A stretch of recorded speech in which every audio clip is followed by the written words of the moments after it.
noite. Para começar hoje o nosso culto, eu quero ler um salmo, o Salmo 36. Versículo 5 diz assim: O teu amor, Senhor, chega até os céus, a tua fidelidade até as nuvens. A tua justiça é firme como as altas montanhas, as tuas decisões insondáveis como o grande mar. Como é precioso o teu amor, ó Deus. Os homens encontram refúgio à sombra das suas asas. E é por esse amor que nós estamos aqui, é por esse amor que nós estamos adorando, que nessa noite você possa encontrar, assim como diz esse versículo, refúgio na sombra das asas do Senhor. Vamos adorar a Ele nessa noite.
diante do teu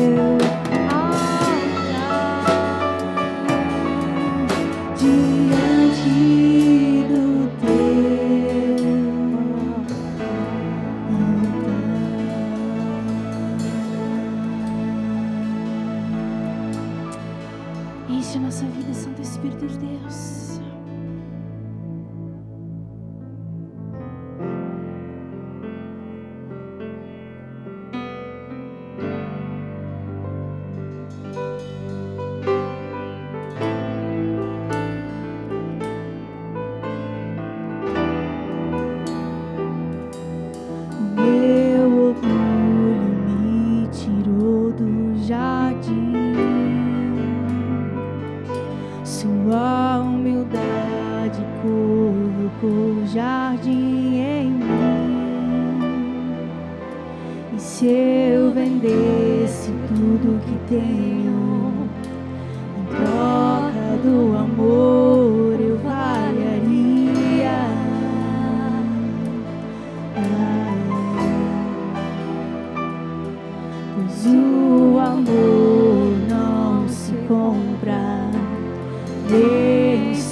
e me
agora, pra sempre. Teu é o reino, teu o poder, tua é agora, pra sempre.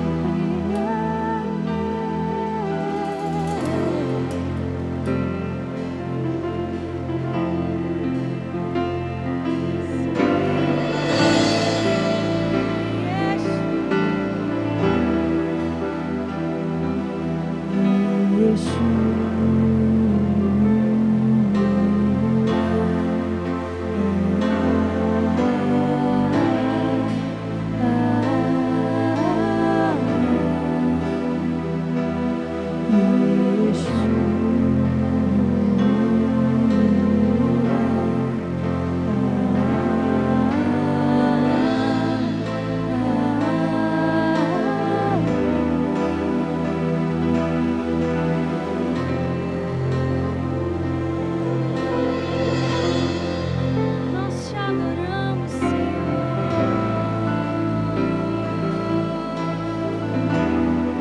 Engrandecemos o teu nome.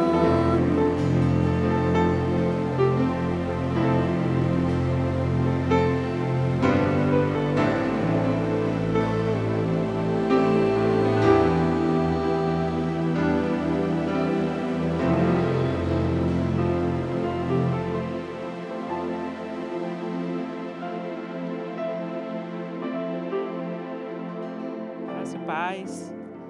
Sejam bem-vindos aqui a mais uma live da gente, da RBC. Eu peço licença para entrar na tua casa. Eu sei que a gente está nessa quase quatro semanas, essa é a 4ª semana em cima do estudo desse livro. E é um estudo bem difícil, mexe muito com a gente, faz a gente se questionar. Eu sei que é uma palavra bem que toca profundo do nosso coração e talvez traz algum incômodo. Mas eu queria te pedir que você deixasse o Espírito Santo de Deus falasse com você. Feche os olhos agora, vamos orar? Senhor, graças te damos, ó Pai, por estarmos mais uma vez aqui, para aprender da Tua palavra, para ouvir a Tua voz, para, Senhor, permitir que sejamos transformados por Ti. Pai, queremos tirar todos os espinhos, toda a criptonita, tudo que tem enfraquecido o nosso relacionamento com o Senhor. Trabalhe em nós, ó Pai. Senhor, usa a minha vida. Em nome de Jesus, amém. A gente já conversou sobre o poder do que foi a primeira parte, depois identificando a criptonita, os efeitos da criptonita, e hoje a gente vai falar eliminando a criptonita. Mais uma vez, é uma palavra bem desafiadora, mas que vale a pena vocês ouvirem.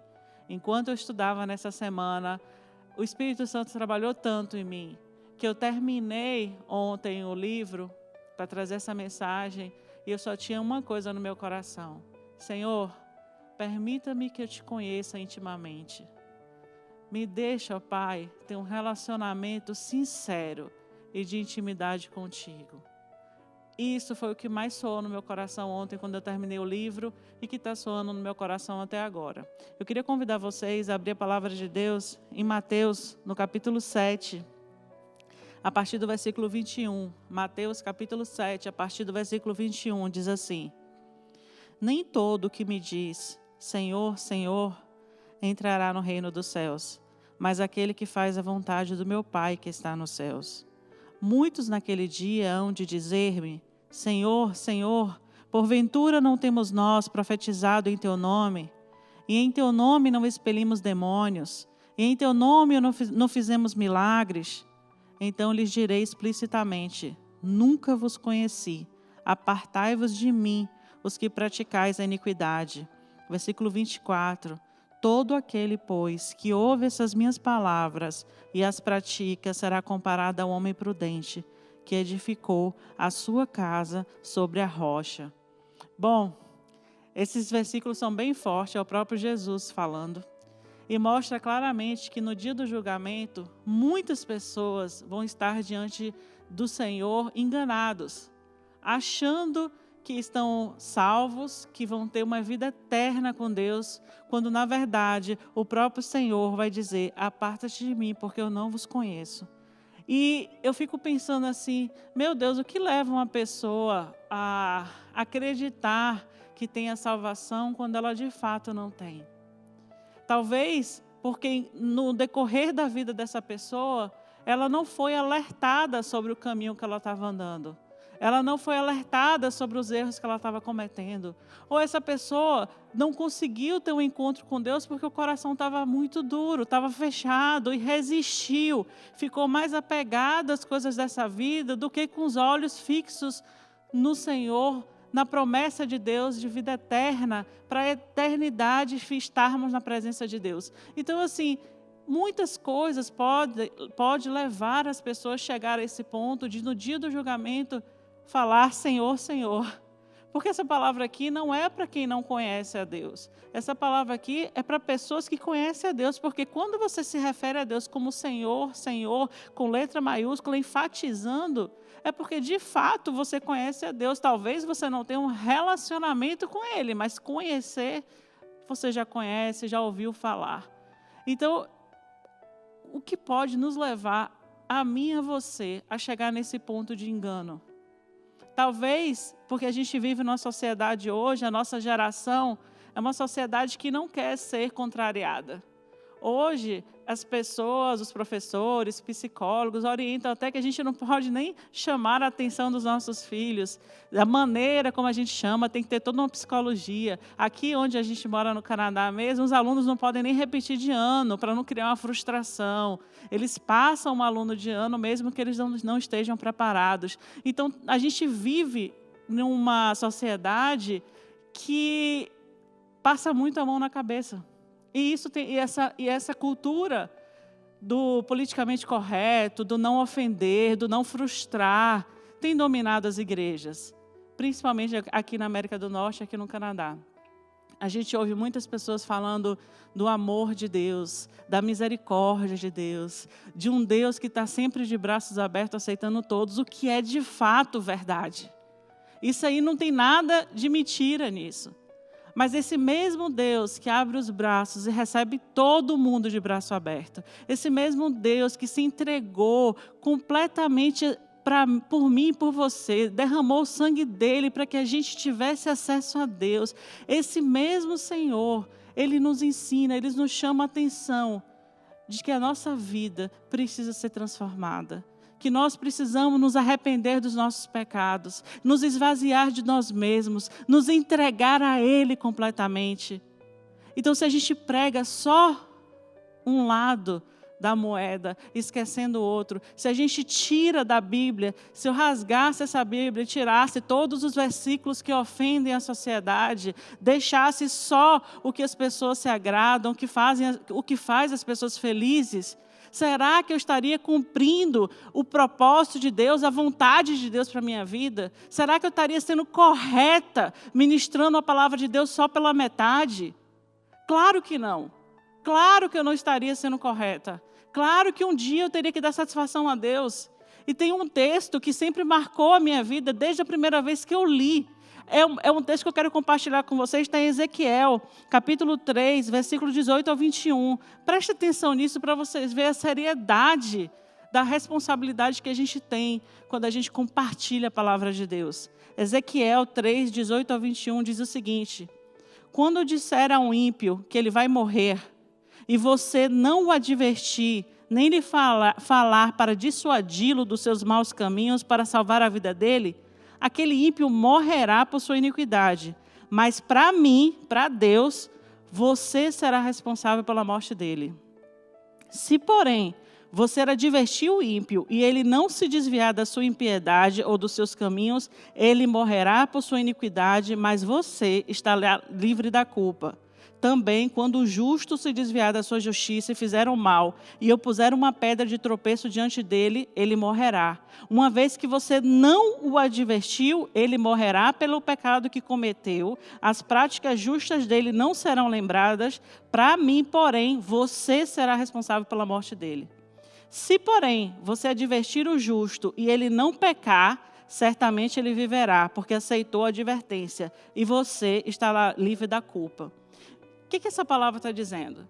Que se Deus me coloca em um lugar para que eu conheça alguém, e eu vejo que essa pessoa está indo para o precipício, e eu não aviso essa pessoa do precipício, essa pessoa vai morrer, porque ela vai cair no precipício, mas para Deus eu serei culpada também. Agora, se eu aviso a pessoa, se eu chego para a pessoa e falo, fulano, com todo o amor, esse caminho que você está seguindo é um caminho de morte, é um caminho de destruição. E essa pessoa ouvir e se arrepender, glória a Deus pela vida dela e pela minha. Mas se ela não ouvir e ela seguir o caminho, mas eu falei, eu não sou culpado da morte dessa pessoa. E aí eu fico pensando, e eu quero que vocês pensem nisso também. Quantas pessoas Deus tem colocado na sua vida? E você, para não causar uma situação de conflito, para não se indispor, para não causar uma situação de dor de cabeça, de estresse, você evita falar. Você evita chamar a atenção. Ou para respeitar a individualidade do outro, para respeitar o espaço do outro, você não fala. E você está vendo que aquela pessoa está indo para o precipício. Imagina só se a gente está fazendo um hike. Aqui é muito comum ter hike, subir nas montanhas. A gente vai lá, está no hike, eu estou andando com meus amigos e eu vejo uma pessoa cega, ou com a visão meio nublada, ou tem miopia como eu, sei lá, 7 de miopia, não enxerga direito, e está indo para cair no precipício. E eu estou vendo, eu falo para os meus amigos, gente, acho que melhor a gente não avisar não, né? Porque senão a pessoa vai achar que a gente está se metendo na vida dela. Se ela chegou aqui, ela sabe o que ela está fazendo. Não vou avisar não. Imagina a responsabilidade disso. A pessoa que não está enxergando direito está indo lá para o precipício, as montanhas aqui são altíssimas, perigosíssimas, dependendo do horário do dia que você vai ou da situação climática. Se tiver muito gelo, é muito perigoso. Essa pessoa pode cair e morrer, e eu teria a responsabilidade dessa morte. A mesma coisa sou eu e você. Quando a gente sabe que se a pessoa não seguir os passos de Jesus, não tiver um encontro com Ele, ela está indo para um precipício de morte eterna. Não tem volta dessa morte. Não tem como a pessoa morrer e você falar para mim, Renata, vamos orar pela alma dessa pessoa. Não tem jeito, porque a escolha é feita durante a vida. A gente não pode escolher por quem já se foi. Então, se a gente está vendo a pessoa ir para o precipício, a gente tem que avisar. Avisar com amor, mas avisar. E eu fico ouvindo isso, eu estou me ouvindo falar, eu estou vendo vários familiares meus, vários parentes meus indo para o precipício. Porque não querem ouvir a voz de Deus. O coração fechado. Algumas vezes eu falei, outras eu deixei para trás. Às vezes eu já cansei de falar. Mas dói meu coração de ver que estão indo para o precipício. Estão indo para o final, para um lugar onde não existe a presença de Deus. E eu não consigo me imaginar sem a presença de Deus. Sem o toque do Espírito Santo. Imagina as pessoas que estão morrendo agora em leitos de hospitais, que de uma hora para outra estão sendo acometidas no Brasil dessa enfermidade, dessa pandemia, e eles não tiveram a oportunidade de ouvir a mensagem da cruz, não tiveram a oportunidade de se arrepender, se ninguém foi até ali para ministrar a palavra. Gente, e essa doença, eles isolam no quarto, que os familiares não têm nem acesso. E nós, como igreja, nós temos a responsabilidade de alertar essas pessoas que Jesus, Ele é o caminho. Ele é a verdade, Ele é a vida. É Ele que dá a vida eterna. Nós estamos muito acomodados com o nosso conforto, com a nossa segurança dentro dos nossos lares e esquecendo que tem milhares de pessoas perecendo, milhares de pessoas que estão morrendo sem a salvação. E Deus vai requerer da minha mão e vai requerer da sua se a gente não estiver compartilhando a palavra dEle. Isso é a palavra do Senhor. Não sou eu que estou inventando. É a palavra de Deus. Paulo diz em Atos, no capítulo 20, versículo 26 e 27, portanto, eu lhes declaro hoje que estou inocente do sangue de vocês, pois não deixei de proclamar-lhes toda a vontade de Deus. Isso é Paulo dizendo.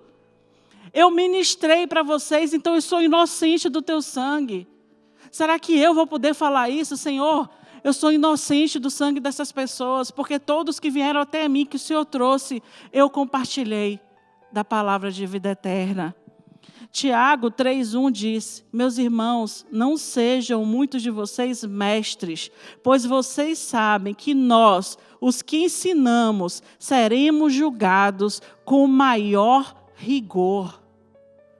Nós temos responsabilidade com aquilo que nós compartilhamos para a igreja, com aquilo que nós compartilhamos para as pessoas fora da igreja. Nós somos responsáveis pelo nosso testemunho, nós somos responsáveis pelo que ensinamos ou pelo que aceitamos na igreja. Olha como é sério isso. Eu queria convidar vocês a abrir Apocalipse no capítulo 2, versículos 18 e 20. Apocalipse capítulo 2, versículos 18 e 20 diz o seguinte: eu conheço as suas obras, o seu amor, a sua fé, o seu serviço e a sua perseverança. E sei que você está fazendo mais agora do que no princípio.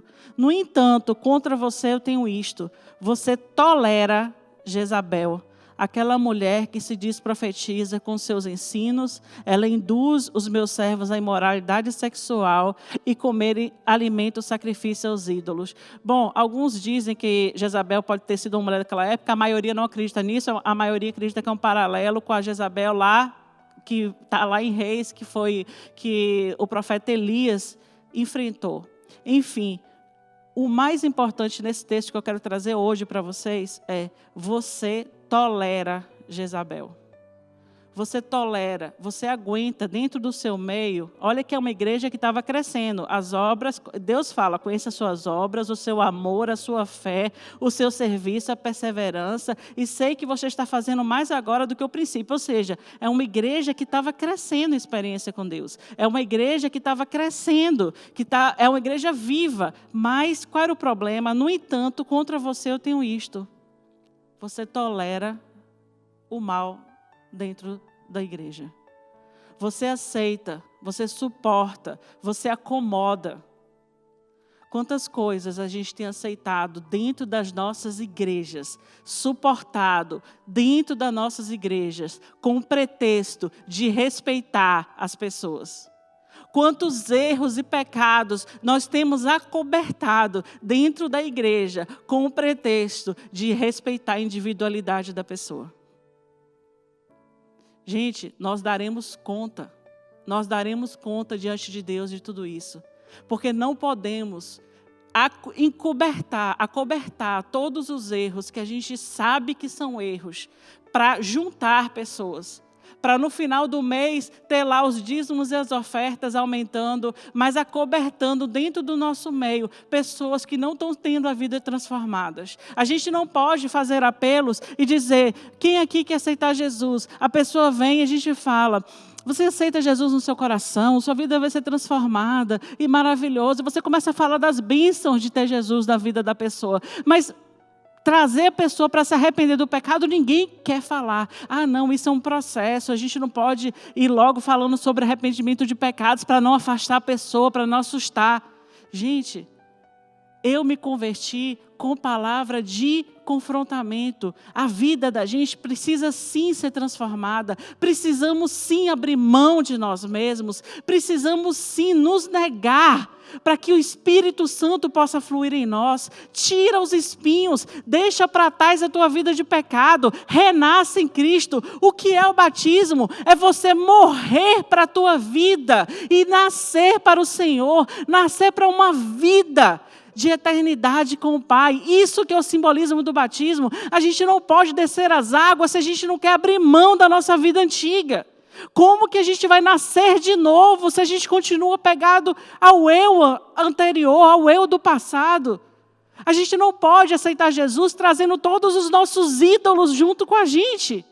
Ele não vai compartilhar o nosso amor, a nossa vida com os nossos ídolos. A gente já falou isso nos outros capítulos do livro. É responsabilidade de nós cristãos, pregadores do Evangelho, confrontar. E eu te digo isso, eu sou uma pessoa que detesta confronto. Eu não gosto de brigar, eu não gosto de discutir com ninguém, eu não gosto de discutir nem com meu marido. Isso é um problema, porque às vezes eu fico chateada com alguma coisa, eu acabo colocando aquilo para dentro para não criar, para não ter uma situação de atrito. Então, eu não gosto de conflito. Mas quando eu venho para aqui para frente e eu tenho a responsabilidade de compartilhar a palavra, e eu sei que todo mundo que quer seguir a Jesus precisa sim abrir mão do que era para nascer de novo, eu não tenho como não confrontar. Às vezes eu peço ao Senhor, Senhor, coloca mel na minha boca, que quando eu fale, que saia doçura, que eu não seja uma pessoa que seja muito brava no falar, e eu peço isso a Deus, mas quando eu sou confrontada com a palavra de Deus, e a palavra confronta, eu me sinto responsável de dizer para vocês, acorda enquanto é tempo, muda enquanto você pode mudar. Porque se hoje o seu coração parar, a sua respiração sumir e você perder a tua vida aqui, que você tenha tranquilidade de saber para onde você está indo, que você está indo para os braços do Pai. Que você tenha essa paz no seu coração de saber que a tua vida pertence ao Deus, Criador dos céus e da terra, e que não há nada desse mundo que possa tirar a salvação de você. Nada, absolutamente nada. 2 Timóteo 4,2 diz o seguinte: pregue a palavra, esteja preparado a tempo e fora de tempo, repreenda, corrija, exorte com toda paciência e doutrina. Eu não consigo imaginar os discípulos lá no começo da igreja passando mel e doçura na vida de ninguém. Eles chamavam atenção quando tinham que chamar e amavam quando tinham que amar. Mas a gente vê até no exemplo de Judas, se você olha o discípulo Judas, aqui de Judas no versículo 3 e 4, olha o conflito que Judas estava enfrentando, que muitos de nós que compartilham a palavra de Deus enfrentam. Ele fala o seguinte, amados, embora estivesse muito ansioso por lhe escrever acerca da salvação que compartilhamos, senti que era necessário escrever-lhes insistindo que batalhassem pela fé, uma vez por todas confiada aos santos. Pois certos homens, cuja condenação já estava sentenciada há muito tempo, infiltraram-se dissimuladamente no meio de vocês. Estes são os ímpios e transformam a graça do nosso Deus em libertinagem e negam Jesus Cristo como o único soberano e Senhor. Gente, isso aqui... Judas, ele começa falando que ele queria o quê? Ele queria escrever para compartilhar da salvação. Para compartilhar da salvação que eles compartilhavam juntos, assim, para falar coisas boas. Eu quis escrever, é como eu chego aqui querendo falar só de coisas boas. Querendo falar, incentivar, encorajar, dar esperança, uma palavra de alegria. Apesar de eu estar na Igreja Batista hoje, eu vim da Igreja da Assembleia de Deus, Igreja Pentecostal. Então, quando eu ministro, eu gosto de ouvir glória a Deus, aleluias. Eu gosto disso, faz parte da minha vida como cristã. E aí eu fico naquela assim, de querer falar coisas boas, é uma tentação que tem, eu acho que para todo mundo, do jeito que Judas estava falando. Eu queria falar de coisas boas. Mas eu vi que eu não podia. E aí ele começa a exortar. Eu senti que era necessário escrever para que vocês batalhassem pela fé. Então, o homem de Deus, a mulher de Deus que compartilha a palavra, ele quer no coração dele, humano, trazer uma palavra só de esperança. Uma palavra só de amor. Porque a gente sabe que todo mundo fica feliz. Todo mundo fica, nossa, que palavra abençoada e tal. Todo mundo fica dando glória a Deus, porque é uma palavra que enche o nosso ser, o nosso ego, a nossa carne. Mas essa palavra, se eu falar toda vez que eu ministrar, eu falar só coisas boas e eu esquecer de corrigir, de uma certa forma eu vou estar permitindo que muita gente ande para o caminho do precipício. Que muitas pessoas pensem que estão salvas e no dia do julgamento vão chegar lá para falar com Deus, Senhor, Senhor, e Ele vai dizer, não te conheço. Porque essas pessoas não se converteram de verdade. Elas se convenceram, porque elas tiveram mestres, falsos mestres, que apoiaram o erro dessas pessoas, que passaram a mão na cabeça dessas pessoas. Gente, você acha que eu não queria estar aqui falando com a igreja lotada? Você acha que eu não sei que se eu falar sobre prosperidade, bênçãos materiais, riqueza, você acha que eu não sei que as pessoas vão me seguir, vão dar like, vão chegar aqui na igreja e querer participar para poder pegar um pouco da bênção financeira que Deus pode dar? Eu sei disso.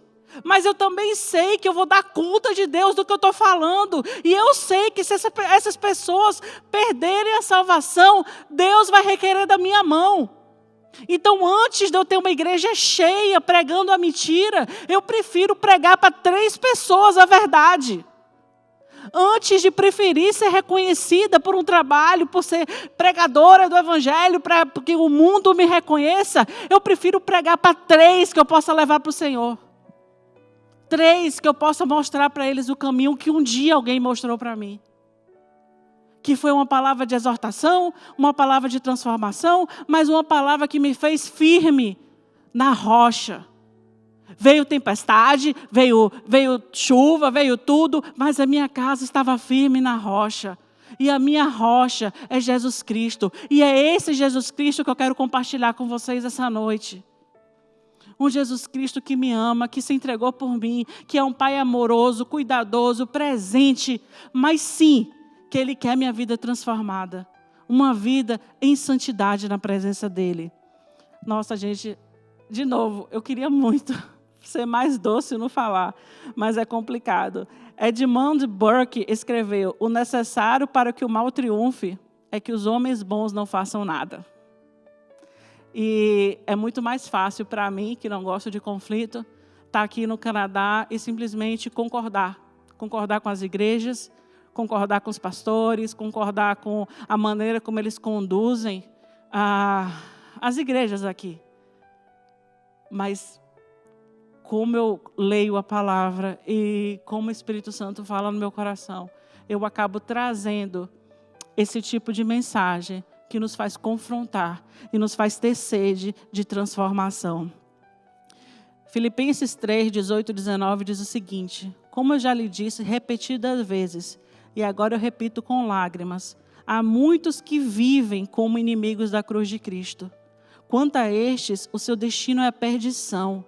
O seu Deus é o estômago e tem orgulho do que é vergonhoso. Eles só pensam nas coisas terrenas. Tito 1,16.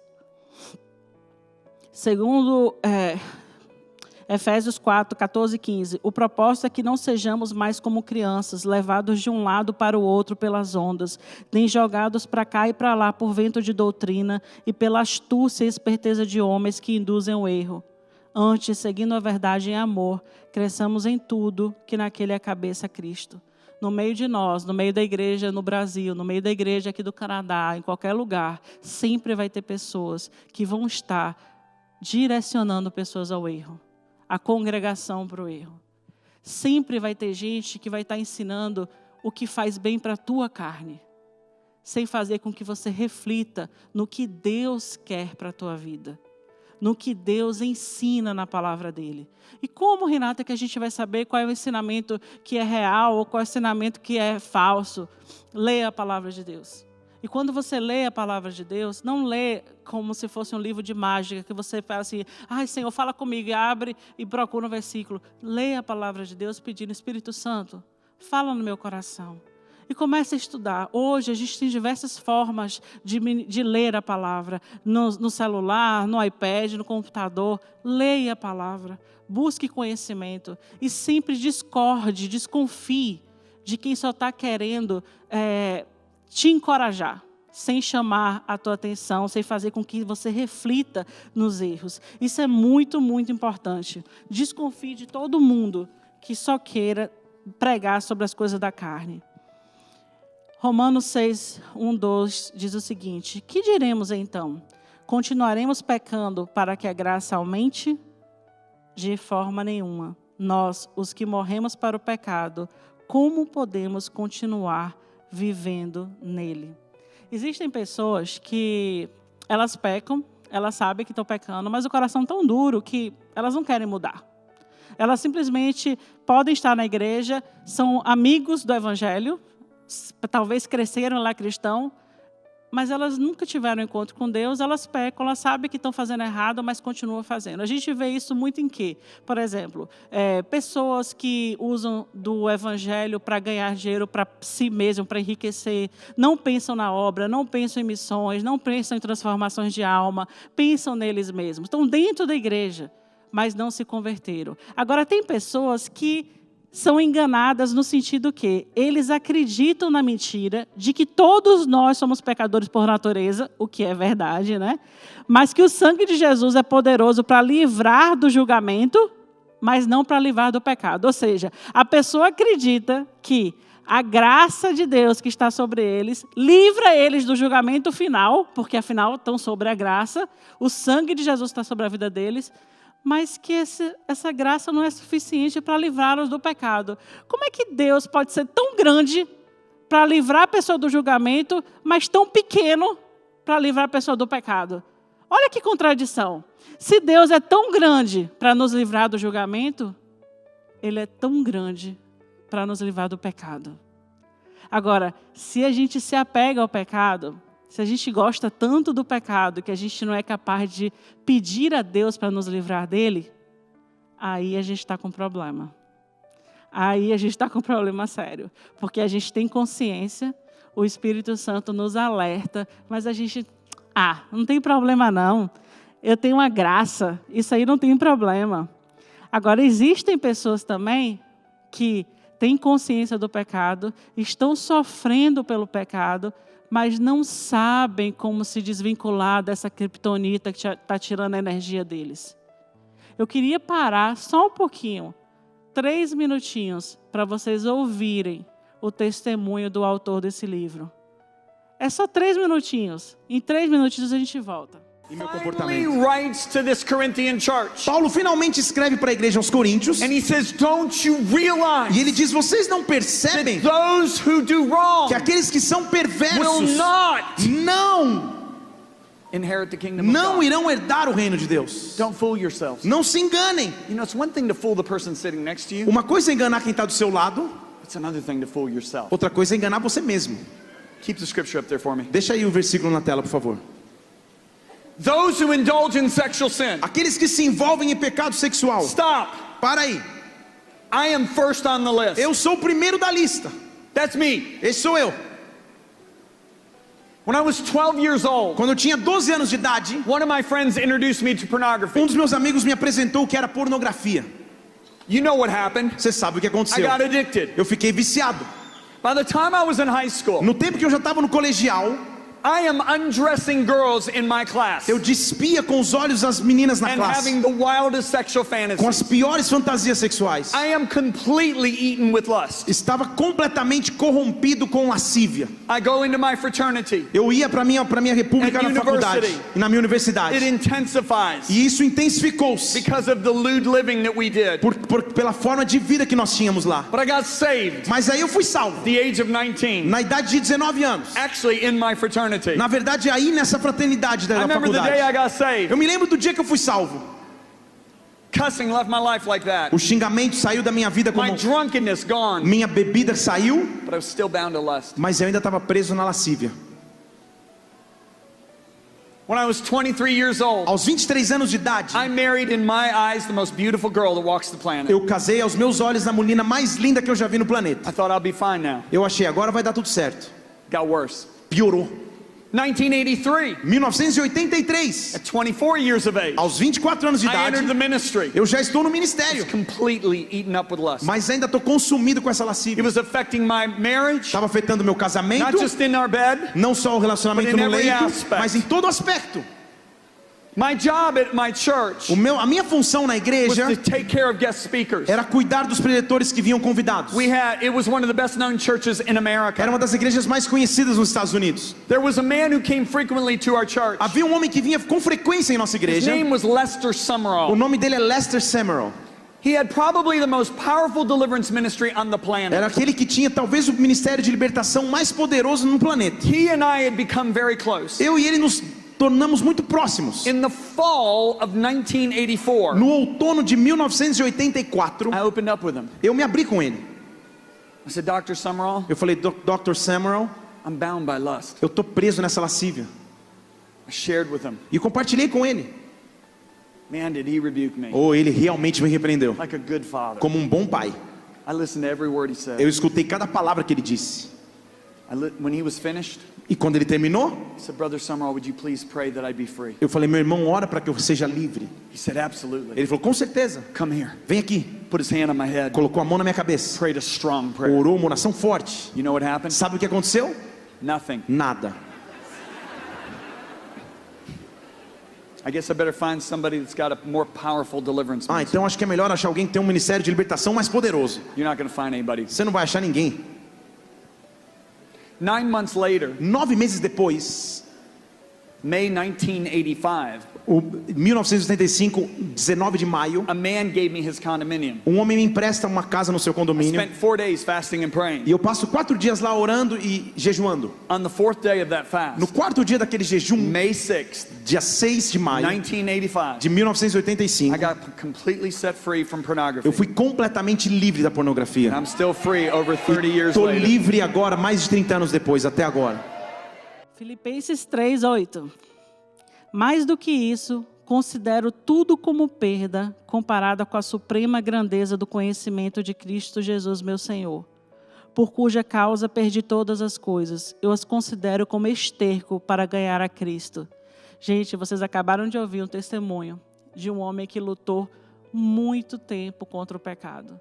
Até um dia que ele entrou no íntimo, no secreto com Deus, 4 dias de jejum e oração. E o Senhor o libertou. Esse homem, ele entendeu que a vida dele não tinha sentido, que não tinha razão de ser sem Jesus. Jesus era tudo. Ele precisava se livrar do pecado para ter um relacionamento verdadeiro com Deus. Um relacionamento de intimidade. E ele chega ao ponto de ouvir o próprio Espírito Santo de Deus falando com ele: você precisa conhecer-me intimamente. Intimamente. Conhecer a Deus intimamente é uma necessidade não só do autor, mas é uma necessidade minha e deve ser sua também. Porque quando a gente ouve alguém falar de Deus, é alguém falando de Deus.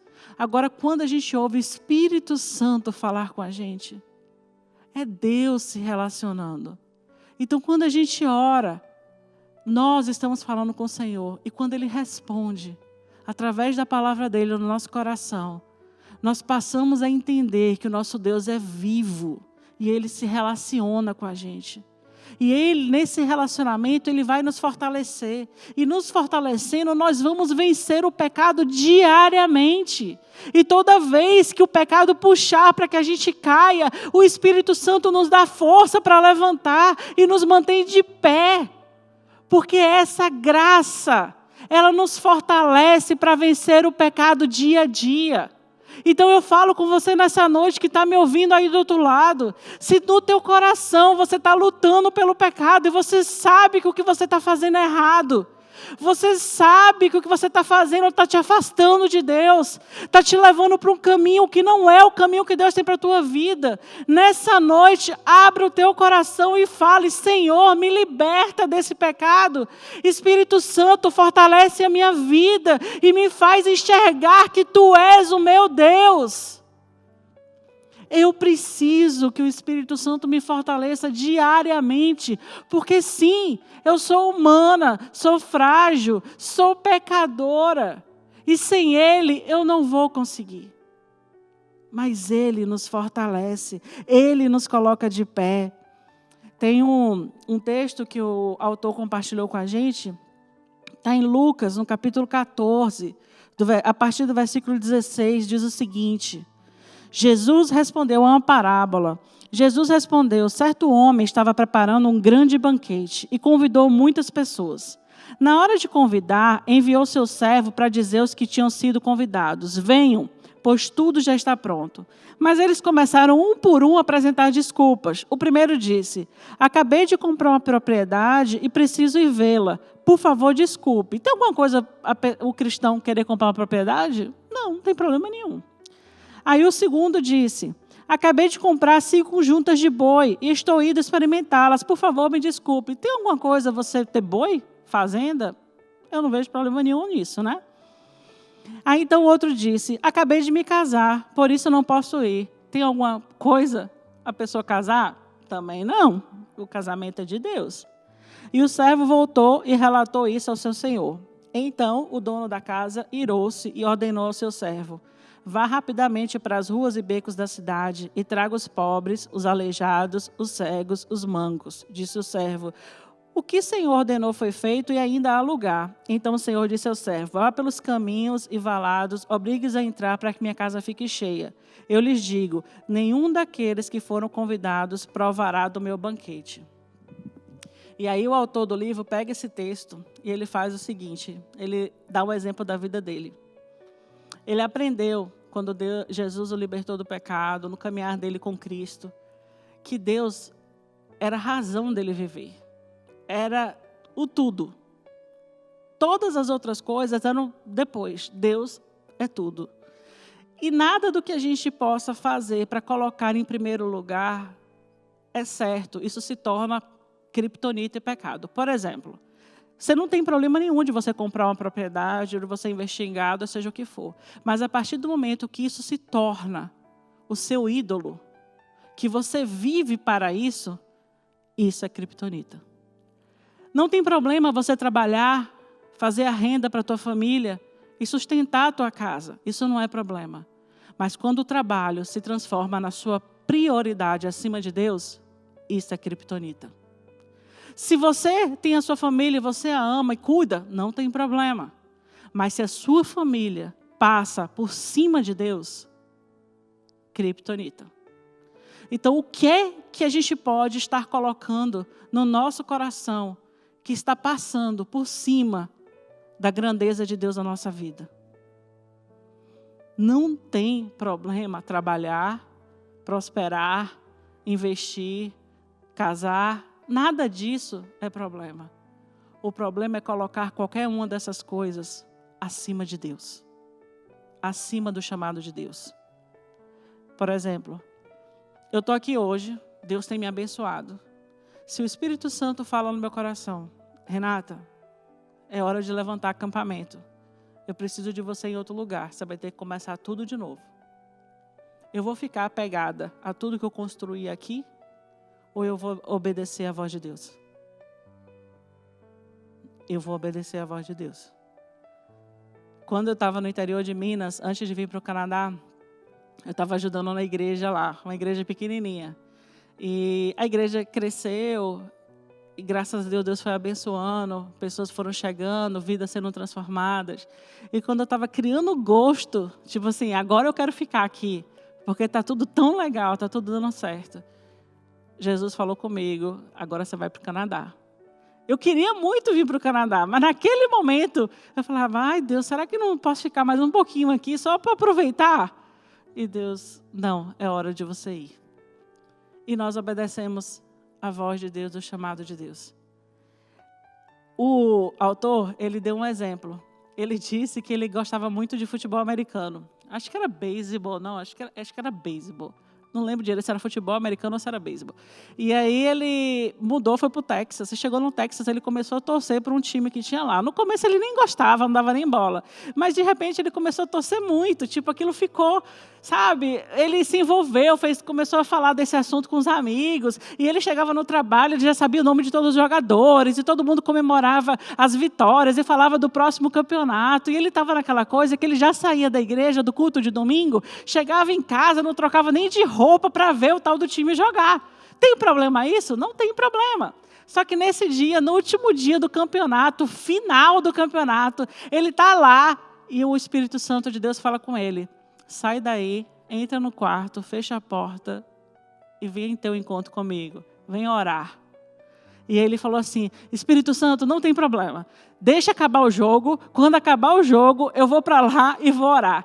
E aí, o Espírito Santo falando com ele, vem orar, entra no quarto e vem orar. Ele, eu prometo que eu oro 4 horas seguidas. Eu prometo, mas deixa eu ver o final do jogo. E o Espírito Santo falando com ele, vem orar. E ele, tá bom, eu oro o dia inteiro. Eu passo o dia todo orando, mas deixa eu acabar de ver esse jogo. E ele acabou o jogo e depois ele foi para o quarto, porque ele tinha feito um propósito de que ele ia orar, né? Quando ele entrou no quarto, que ele foi orar, cadê o Espírito Santo? Ele sentiu um vazio no quarto. Ele sentiu assim que Deus não estava lá, não estava falando com ele mais. E aí caiu a ficha. E quando caiu, ele chorou copiosamente. Porque não tinha problema dele ver o jogo. O problema é o jogo passar por cima dele, da vida dele, do relacionamento dele com Cristo, com Jesus. Eu trabalho, eu sou super ocupada, mas uma coisa que eu nunca deixei, eu não permito que roube de mim, é o tempo que eu tenho para me dedicar à obra do Senhor. Por quê? Porque é por obra que eu sou salva? Não. Não sou salva por obra, eu não preciso fazer nada. Nada, absolutamente nada. Mas eu acho que é tão pouco para o que Deus fez por mim. É tão pouco eu me dedicar algumas horas da minha semana, servindo a Deus, fazendo o que Deus coloca na minha mão, para que a mensagem dele chegue em quem precisa chegar. É tão pouco.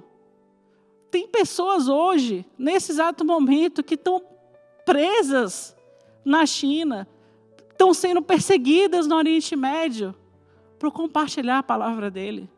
E eu aqui, no Canadá, com segurança, podendo ter oportunidade de dividir a palavra dele em segurança.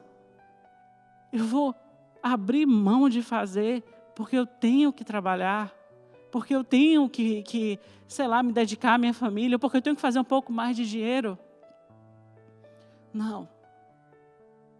Senhor, eis-me aqui. Usa-me a mim, envia-me a mim, Senhor. Pai, eu não sou digna. Eu olho para mim e eu não vejo bem algum. Eu preciso, Espírito Santo, que o Senhor trabalhe em mim. Eu preciso que o Senhor tire tudo que não pertence a Ti. E me faz, ó Pai, uma criatura nova. Que eu possa andar nos Teus caminhos. E servir um pouquinho só um pouquinho. Que eu possa ser diferença nesse mundo, ó Pai. Que essa oração fique no coração de vocês e traga essa responsabilidade que eu estou sentindo. Porque enquanto eu li esse livro, eu falava assim, meu Deus, como que eu preciso mudar? Como que eu preciso, Senhor, ser transformada? Só para fechar, gente, é um convite à santidade. Efésios capítulo 1, versículo 4 diz, porque Deus nos escolheu nele, antes da criação do mundo, para sermos santos e irrepreensíveis em sua presença. Santo não é aquela imagem que vocês veem nas igrejas, não. Santo é separado para Deus. Que eu e você sejamos separados para Deus. Separados. 1 Pedro 1, 14 e 16. Como filhos obedientes, não se deixem amoldar pelos maus desejos de outrora, quando viviam na ignorância, mas assim, como é santo aquele que os chamou, sejam santos vocês também em tudo que fizerem, pois está escrito, sejam santos, porque eu sou santos. Não deixa as coisas do passado te cegar, mas saiba que você é filho de Deus, filha de Deus, você é separado para o Senhor, a tua vida tem valor. Você sabe qual é o valor da tua vida? É o sangue de Jesus sobre ela. É o sangue de Jesus, você não é qualquer pessoa largada por aí, você tem paternidade. E o seu pai é Deus, você é cidadão do céu. Não se deixa contaminar com as coisas desse mundo, porque isso aqui vai passar. E por último, é um dos versículos assim, mais que puxa a nossa orelha. Hebreus 12, 14 e 15. Esforcei-se para viver em paz com todos e para serem santos. Sem santidade, ninguém verá o Senhor. Cuidem que ninguém se exclua da graça de Deus, que nenhuma raiz de amargura brote e cause perturbação, contaminando a muitos. Sem santidade, ninguém verá a Deus. Isso, mais uma vez, não é que você tem que ser perfeito, porque Deus sabe que você é falho, mas que você ande nesse processo de santidade, deixando o Espírito Santo trabalhar em você, te moldando dia após dia, para que você fique mais parecido com Cristo. Vamos tirar hoje toda a criptonita que está nos afastando do Senhor. Vamos tirar tudo que está enfraquecendo a nossa vida e vamos andar em fé, em nome de Jesus. Que Deus abençoe a tua vida, que Deus abençoe o teu final de semana, que a próxima semana seja uma semana de vitória, que Deus possa te usar onde você estiver, seja aqui no Canadá, no Brasil ou em qualquer outro lugar, que você dê frutos, seja conectado à árvore da vida e dê frutos aqui nessa terra, em nome de Jesus. Que Deus abençoe vocês.